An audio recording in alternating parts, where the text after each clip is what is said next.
Student, स्वागत है आपका मेरे चैनल पर। आज देखिए हम बात करने वाले हैं 9 क्लास का चैप्टर 2 और पूरा वीडियो यानी कि बोल सकते हैं चैप्टर 2 का पूरा वीडियो हो गया है। चैप्टर 2 का पूरा यानी कि पार्ट 1 से लेकर पार्ट 13 यानी कि 13 तक पूरा वीडियो कंप्लीट हो चुका है। अगर आपने इससे पहले वो वीडियो नहीं देखे हैं तो वीडियो देख लीजिए। आज हम उसका MCQ लेकर यानी कि वास्तविक प्रश्न में चर्चा करने वाले हैं, जो कि 1 से लेकर 24 प्रश्न, लगभग 24 प्रश्न का हम उत्तर देखेंगे आज, ठीक है। इस वीडियो में इस वीडियो पर अंतिम तक बने रहिए, स्किप मत कीजिए, ठीक है। देखिए हम पूरा वीडियो यानी कि इस वीडियो में सिर्फ MCQ ही बात करेंगे, यानी वास्तविक प्रश्न के बारे में बात करेंगे। और देखिए कि होता क्या है, छोटा ऊपर से क्या जानते हैं, प्रॉब्लम क्या है। पहला प्रॉब्लम क्या है इसमें कि बोर्ड है जो सब छोटा है।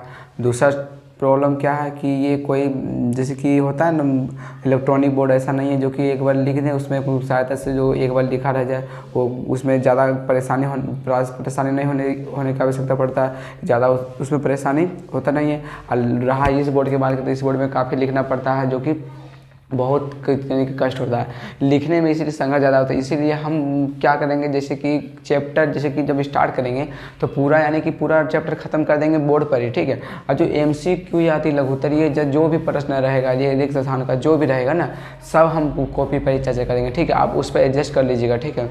तो आज हम देखते हैं, आज बोर्ड पर लेके आ गए तो बोर्ड पर चर्चा कर ही लेते हैं। इसके बाद मैं आऊँगा लेके कॉपी पर, यानी कि हम बोल सकते हैं टेस्ट जो होगा सिर्फ कॉपी पर ही होगा, MCQ यानी कि कॉपी पर। उसमें भी ऐसा नहीं है कि कोई गड़बड़ होगा, कोई प्रॉब्लम होगा, ऐसा कुछ नहीं होगा, ठीक है। बस चैप्टर ख़त्म किया जाएगा बोर्ड पर, इसके बाद बताया जाएगा।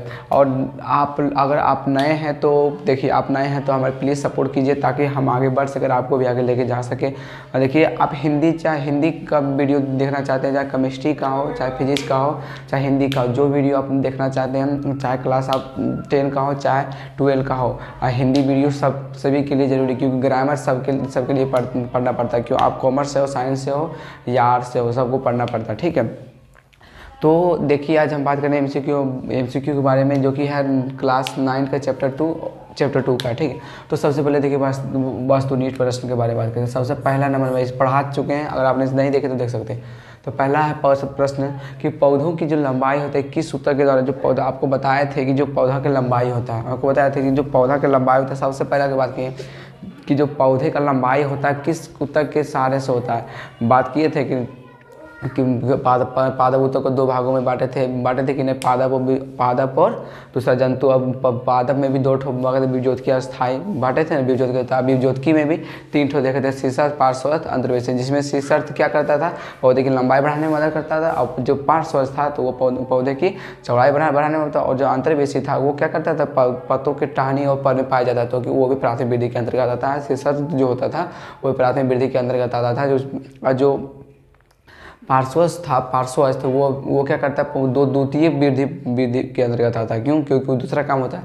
तो देखिए यह जो प्रश्न होगा इसका आंसर होगा ये शीर्षार्थ। क्या होगा, शीर्षार्थ। कैसे, क्योंकि बोला कि पौधों की जो लंबाई होता है ना, लंबाई जो जिसकी, चाहे पौधे का शीर्ष भाग हो, शीर्ष भाग मतलब उसका पत्ती हो, चाहे पौधे का तना हो, चाहे कोई भी भाग हो, जो ऊपर का भाग हो, जो लंबाई बढ़ाने में मदद करता है, ये शीर्षार्थ विभज्योतकी ऊतक, शीर्षार्थ विभज्योतकी ऊतक। ये पार्श्वस्थ है तो ये पार्श्व पौधे की मोटाई बढ़ाने में मदद करता है। ये अंतर्वेशी यानी कि पर्व में पाया जाता है। मृदुतक तो होगा ही नहीं, ये तो बिल्कुल नहीं, ये सब होगा ही नहीं, ठीक है। सही, इसका आंसर होगा शीर्षार्थ विभज्योतकी ऊतक, ठीक है। अब देखिए अगला क्या है, दूसरा कि मृदु ऊतक एक प्रकार का क्या है। मृदु ऊतक एक प्रकार का क्या है, तो मृदु ऊतक बताया था आपको, एक मुलायम ऊतक है, जो बच्चा वाला ऊतक है, नो जटिल, नो टेंशन, नो समझे। कहने का मेरा ये अर्थ है कि उसमें जैसे कि ज़्यादा जटिल ऊतक नहीं पाया जाता है, वह मृदु ऊतक होता है, एकदम मुलायम ऊतक होता है, वो बच्चा जैसा ऊतक होता है। तो जब बच्चा जैसा ऊतक होगा तो इसमें बच्चा जैसा, ये तो जटिल हो गया, ये तो नहीं होगा। विभज्योतक ये भी नहीं होगा, इनमें से कोई नहीं होगा, तो इसका आंसर हो जाएगा ये, ठीक है। सरल ऊतक। जो मृदु ऊतक एक कैसा है, मुलायम ऊतक, आपको बताए थे। अगर आपने नहीं देखे तो वो वीडियो अगर देखे होंगे इससे पहले तो आपको समझ में यहाँ कम्प्लीट आता होगा। तीसरे नंबर की बात करें, क्या बोला कि जीवित कोशिका पाई जाती है। बोले जीवित कोशिका किससे पाई जाती है, आपको बताया था मृदुतक या दृढ़ अस्थायी ऊतक में। दूसरा है दृढ़ ऊतक स्थूल कोण ऊतक में। तीसरा मृदु ऊतक और स्थूल कोण ऊतक में। मृदु ऊतक तथा दृढ़ ऊतक और स्थूल कोण ऊतक में। तो इसमें बताए थे कि जीवित कोशिकाएं किसमें पाई जाती है, तो जीवित कोशिकाएं मृदु ऊतक और स्थूल कोण ऊतक में पाए जाते हैं। मृदु ऊतक और स्थूल कोण ऊतक में पाए जाते हैं, ठीक है। ये सब दृढ़ ऊतक और स्थूल कोण ऊतक में नहीं पाया जाता। ये मृदु ऊतक, मृदु मतलब मुलायम जो होता है, जो बताए थे बच्चा लोग, उसमें जीवित कोशिका पाई जाती है। मृदु, इसमें मृदु ऊतक या दृढ़ में नहीं पाया जाता, ये नहीं होगा, ये भी नहीं होगा।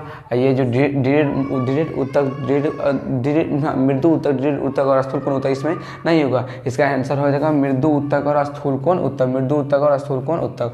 तो देखिए आप चौथा नंबर की बात है। देखिए ज़्यादा बोर्ड बड़ा नहीं है, आप थोड़ा सा सपोर्ट कीजिए हम क्या, ताकि हम बोर्ड अच्छे यानी बड़ा ले सकें, तो कि आपको लोगों को प्रॉब्लम नहीं होगा, ठीक है। तो 4 नंबर की बात करते हैं, क्या है, विभाजन की क्षमता होती है। क्या बोल रहा है कि विभाजन की क्षमता होती है, किसमें विभाजन की क्षमता होती है। तो विभाजन की क्षमता किसमें होती है आपको बताते हैं। देखिए ऑप्शन में है विभजोतक कोशिकाएं, अस्थायी कोशिकाएं, स्रावित कोशिकाएं, इनमें से सभी। तो देखिए विभाजन की क्षमता की बात करते हैं। विभाजन की क्षमता आपको बताए थे कि पहले देखिए बात किए थे हम, पादप ऊतक को 2 भागों में बांटे थे, पहला का विभजोतकी, दूसरा अस्थायी।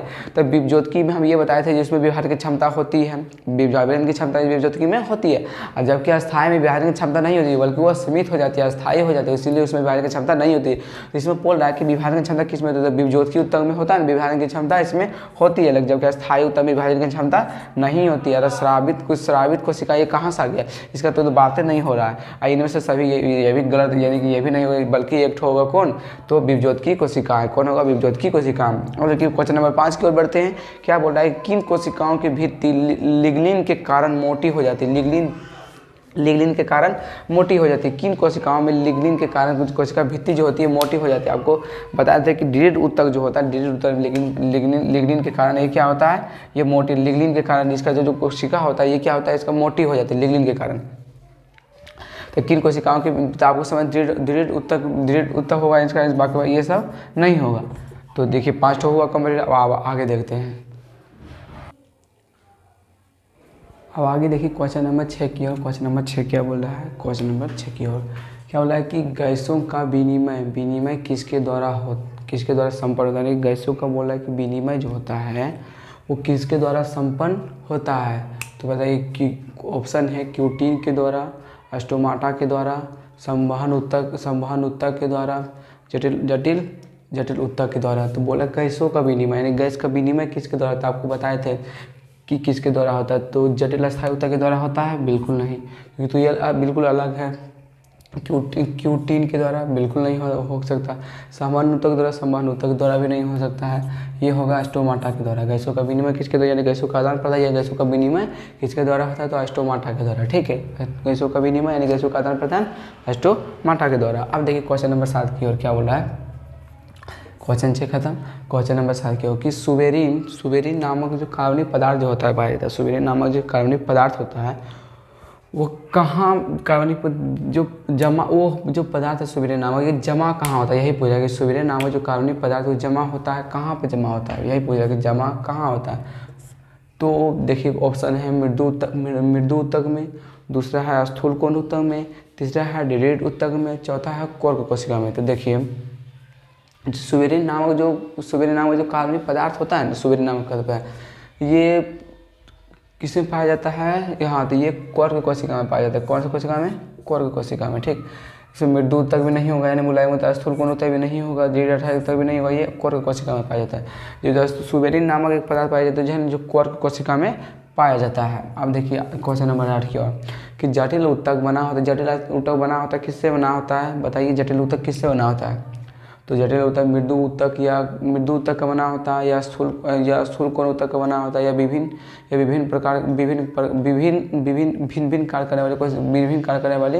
कार्य करने वाली कोशिकाओं से बना होता है। भिन्न कार्य करने वाली विभिन्न कोशिकाओं से बनता है, या समान कार्य करने वाली कोशिकाओं से बनता है। जो जटिल अस्थायी ऊतक, तो जटिल अस्थायी ऊतक ये सरल और दोनों मिलते हैं, इसलिए विभिन्न कार्य करने वाली इसका आंसर कि विभिन्न कार्य करने वाली विभिन्न प्रकार की कोशिकाओं से बना होता है। जो जटिल अस्थायी ऊतक ये जटिल और जटिल ने कि ये बताए थे कि ये मृदु और जो जीवित होता है दोनों कोशिकाओं से मृदु तो हो सकता है, मृदु भी हो सकता है, यानी कि जटिल भी हो सकता है, तरल भी हो सकता है। इसका मतलब कि जीवित भी कोशिका उसका हो सकता है और मृत भी कोशिका हो सकता है। किसका, जटिल ऊतक, ये जटिल ऊतक का है। तो यही बोला कि यह जो भिन्न कार्य करने वाली विभिन्न प्रकार की कोशिकाओं से अलग अलग कार्य भी करता है। अगर क्वेश्चन नंबर 9 की ओर किसके द्वारा मिट्टी से जल और खनिज लवण पत्तियों तक पहुँचे? किसके द्वारा मिट्टी से जो जल और खनिज पत्ती तक पहुँचाने का काम करती है, कौन ले जाती है? नहीं, जल तो पहुँचाती है, साथ मिट्टी के साथ मिट्टी से खींच कर लवण और जल भी ले जाता है। तो कौन है? तो किसके द्वारा मिट्टी से जल और खनिज लवण पत्तियों द्वारा पहुँचाते हैं? यानी पत्ती की जो ज़रूरत होता है, खनिज लवण का ज़रूरत होता है प्रकाश संश्लेषण में, जब पौधे यानी कि पौधों को पानी की ज़रूरत होती है, तो किसके द्वारा नीचे से अवशोषित किया जाता है, किसके द्वारा वहाँ तक ले जाता है? कौन है जो ले जाने का कार्य करता है? तो कौन है? जाइलम है या फ्लोएम है या जाइलम फ्लोएम दोनों है, इनमें से कोई नहीं होगा। कौन सा आंसर होगा? आपको बताए थे ये कि कौन क्या करता है। जाइलम के बारे में बताए थे, फ्लोएम के बारे में बताए थे, दोनों के बारे में बताए थे। तो इसमें क्या आंसर क्या हो सकता है कि किसके द्वारा मिट्टी से जल और खनिज ले जाया जाता था? तो इनमें से कोई ये तो नहीं होगा। जाइलम और फ्लोएम एक बताए थे जाइलम या फ्लोएम एक हो सकता है, लेकिन इसमें दोनों दिया हुआ, ये तो नहीं होगा। तो किसके द्वारा मिट्टी से जल और खनिज लिया जाता है? तो देखिए फ्लोएम मतलब आते हैं फूड यानी भोजन, ये भी नहीं लिया जाता, ये तो भोजन के जाने का काम करता है। तो ये जाइलम जो है, जाइलम ये क्या करता है? जल तो साथ लेके जाता है, जल के साथ खनिज लवण भी ले पहुँचाने का कार्य करता है। कौन? ये जाइलम। क्वेश्चन नंबर लास्ट यानी कि 10वां है कि चालनी नलिका बनने में भाग लेता है? कौन है जो चालनी नलिका जब बनता है तो उस समय भाग लेता है? जब चालनी नलिका जब बनती है, उस समय निर्माण जब होती है, तो कौन है ऐसा तक जो कि सहायक यानी कि भाग लेता है? तो क्या है वो? डिरेक्टर है? नहीं होगा। डिरेक्टर हो सकता है? नहीं होगा। स्थूल कोण उत्तक? ये भी नहीं होगा। जाइलम? ये भी नहीं होगा। ये फ्लोएम हो जाएगा। कौन? फ्लोएम। ये फ्लोएम क्या करता है? जब चालनी नलिका जब बनने लगती है, जिसमें निर्माण होने लगता है ना, चालनी नलिका जब निर्माण होती है, तो ये फ्लोएम जाके उसका सहायक बनता है, यानी कि मदद करता है। कौन? ये फ्लोएम क्योंकि फूड होने का काम करता है, यानी भोजन होने का कार्य जो करती है फ्लोएम, यही है ना। चालनी नलिका जब बनता है उस समय भाग लेती है। कौन? ये फ्लोएम। ठीक है, फ्लोएम।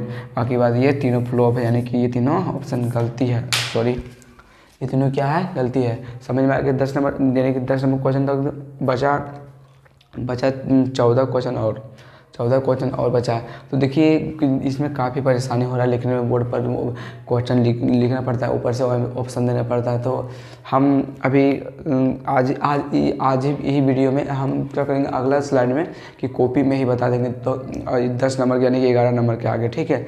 तो आज हम इतना ही रहने देते क्योंकि लिखने में काफ़ी प्रॉब्लम हो रहा है और समय भी ज़्यादा लग रहा है, ठीक है।